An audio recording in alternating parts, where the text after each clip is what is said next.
पहला नंबर ये बताइए कि अगर एक लैब टेक्नीशियन के अगर कोई अगर बनना चाहते हैं उसके लिए क्या कौन सी डिग्री के लैब के लिए एक लैब अगर खोलना चाहते हैं अपने वहाँ के छोटी सी बिजनेस को आप शुरुआत करना चाहते हैं तो आपको कहाँ से रजिस्ट्रेशन की कहाँ से परमिशन की से 6 लाख रुपए की आवश्यकता पड़ती है। पूरा लैब आप कंप्लीट। अगर बात की जाए डीएमएलटी की अगर बात की जाए जो डीएमएलटी है ये किस क्लास 12 के बाद होता है कि इसके लिए ग्रेजुएशन के बाद कब ये जय हिंद दोस्तों, नमस्कार। मैं हूं संदीप राज सिंघम। आप देख रहे हैं हमारा फेसबुक पेज संदीप राज सिंघम पर। दोस्तों मैंने सोचा कि क्यों ना आज एक जो है लैब टेक्नीशियन के बारे में बात की जाए। लैब टेक्नीशियन मतलब कि आज कल के मॉडर्न जनरेशन में हर किसी को मेडिकल के क्षेत्र में अपने वर्चस्व को कायम करने के लिए वर्चस्व में मेडिकल के क्षेत्र में भैया समझ ही रहे हो कि पैसा कौड़ी बहुत है कि मतलब मेडिकल क्षेत्र में अगर चले गए हो तो पैसा के दाम अगर मेहनत कर रहे हो तो पैसा बहुत कमा सकते हो, लेकिन मेहनत करोगे तब। लेकिन मैं हूँ अभी एक लैब टेक्नीशियन में हूँ। लैब टेक्नीशियन मतलब जो है मेडिकल से रिलेटेड होता है, जो ब्लड टेस्ट वगैरह होता है, आरबीसी वगैरह के प्लेट्स वगैरह जो है या लीवर की जांच करना हो गया है और ईसीजी वगैरह जो करना होता है, अल्ट्रासाउंड वगैरह करना होता है, तो उसी संबंधित मैं लैब पर हूँ। और हमारे साथ में लैब टेक्नीशियन सौरभ यादव जी हैं और बहुत सारी यहाँ पर देख सकते हैं वो यंत्र वगैरह है और किस तरीके से लैब जो है आप खोल सकते हैं। ये लैब के लिए किस डिग्री की ज़रूरत पड़ती है और किस प्रक्रिया के साथ गुजरना पड़ता है, कितना इनकम जो है आप खोलने के बाद जो है आप कमा सकते हैं, उन सब चीज़ों पर मैं बातचीत करने के लिए मैं सौरभ जी के पास आ चुका हूँ। पहले नंबर सौरभ जी बहुत बहुत सर स्वागत है हमारे चैनल पर। धन्यवाद। सौरभ जी पहला नंबर ये बताइए कि अगर एक लैब टेक्नीशियन के अगर कोई अगर बनना चाहते हैं उसके लिए क्या कौन सी डिग्री होना जरूरी है? आपके पास लैब टेक्नीशियन करने के लिए डीएमएलटी या बीएमएलटी आपके पास डिग्री होना चाहिए। अगर बात की जाए लैब अगर किसी भी अगर आप कोई भी अगर बिजनेस में अगर खोल रहे हैं, बिजनेस के क्षेत्र में कोई भी दुकान भी खोलना होता है तो कहीं ना कहीं रजिस्ट्रेशन कराना होता है। अगर आप एक लैब के लिए एक लैब अगर खोलना चाहते हैं अपने वहाँ के छोटी सी बिजनेस को आप शुरुआत करना चाहते हैं तो आपको कहाँ से रजिस्ट्रेशन की कहाँ से परमिशन की ज़रूरत पड़ेगी? हमको ये रजिस्ट्रेशन कराने के लिए हमको सीएमओ ऑफिस से परमिशन लेना पड़ता है, जो कि पैथ एमडी का इसमें रजिस्ट्रेशन होता है। पैथ एमडी का डॉक्टर होना चाहिए। अगर बात की जाए यहाँ पर मैं देख रहा हूँ बहुत सारी अगर मशीनें हैं, लगभग बहुत सारी मशीनें हैं, तो कितने अगर व्यक्ति जो है अगर एक लैब अगर खोलना चाहे तो लगभग अगर कम से कम कितना इनकम हो तो वह एक लैब जो है बहुत अच्छी तरीके से खोल सकता है और मंथली जो है ठीक ठाक कमाई कितने में कैसे कर सकता है?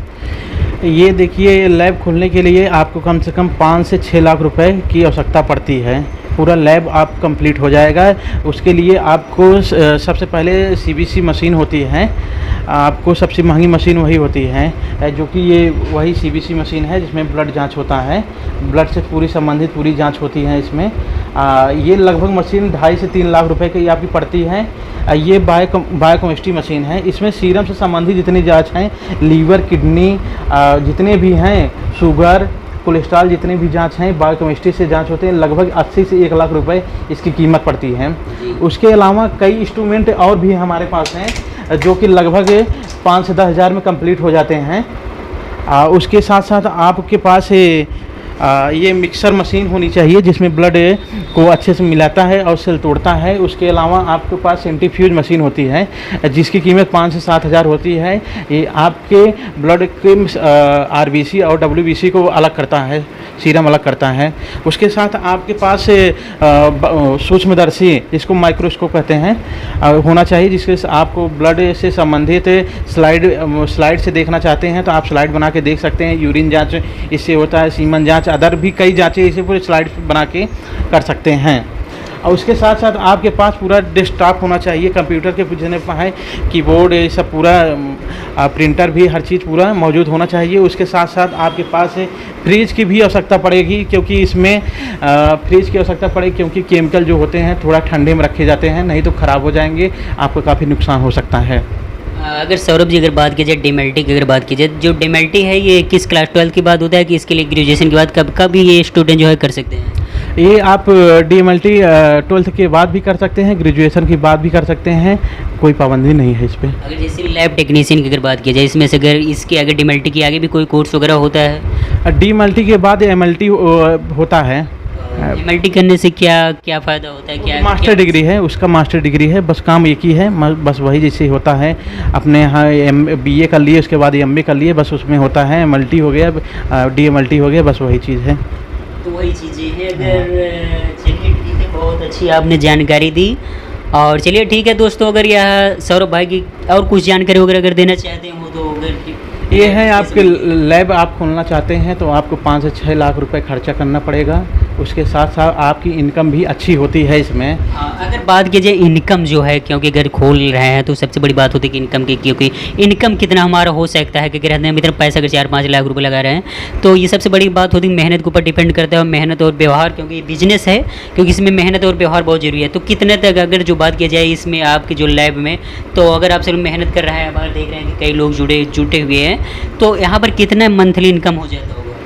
ये लगभग सीज़न के आधार पे निर्धारित होता है। सीज़न चलता है तो लाख से 1.5 लाख रुपए आप कमा सकते हैं। बढ़िया चल रहा है, आप बढ़िया मेहनत किए हैं तब। ऐसे नहीं तो आपका वैसे तो मान चलिए आपके 50 से 60 हज़ार 70 हज़ार तक आप कहीं नहीं गया है। जी, अगर बात की जाए इस क्षेत्र में काफ़ी भी देख रहा हूँ कंपटीशन वगैरह बढ़ गया है। जी, कंपटीशन तो हो गया है इसमें अब, क्योंकि मेडिकल के क्षेत्र में बच्चे बहुत भाग रहे हैं। क्योंकि इसमें ऐसा मेडिकल लाइन ऐसा चीज़ है कि आप कभी भी इसमें धोखा नहीं खा सकते हैं, आप अच्छे से कमा खा सकते हैं, अपना परिवार चला सकते हैं। मेडिकल लाइन ऐसी लाइन होती है। जी दोस्तों, अगर ये हमारा वीडियो आप सबको अच्छा लगा हो तो कमेंट बॉक्स में अपने विचार को आप व्यक्त कर सकते हैं। कोई सवाल जवाब करना हो, सवाल जवाब आपको कमेंट में छोड़ सकते हैं। और हमारे साथ में सौरभ थे। सौरभ जी, अपने अमूल्य समय देने के लिए बहुत बहुत धन्यवाद। मैं फिर मिलूंगा एक नए वीडियो के साथ। अभी का जय हिंद, जय भारत।